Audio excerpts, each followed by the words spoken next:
Ils avaient été kidnappés dans la nuit du 4 au 5 avril 2014 dans leur paroisse de Tcher, à une vingtaine de kilomètres de Marois, capitale de la province de l'extrême nord.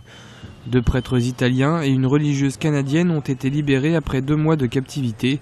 Ces derniers se portent bien selon un communiqué de la présidence camerounaise. La libération de 2 prêtres italiens et une religieuse canadienne montre en effet la volonté du président Paul Biya de mettre en accord son discours de Paris sur le sommet contre Boko Haram et sa décision pratique de lutter effectivement contre cette organisation terroriste.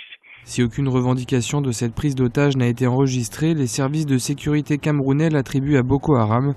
Le groupe islamiste terroriste nigérian avait en effet déjà enlevé un prêtre et une famille française en 2013 avant de les relâcher.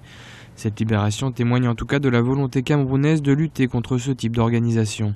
Il faut saluer l'action du président Paul Biya qui lui-même a déjà réussi à libérer des otages, la famille Moulin-Fournier, le prêtre Van den Deus, et donc on voit très bien que de manière très réaliste, le président Paul Biya prend à cœur cette question qui est une question fondamentale.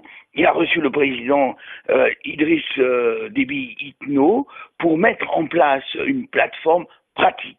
Le Cameroun a par ailleurs déployé 1 millier de soldats à la frontière avec le Nigeria pour faire face à la menace Boko Haram. Les forces de sécurité auraient tué une quarantaine de combattants islamistes lors de récents affrontements selon les médias camerounais.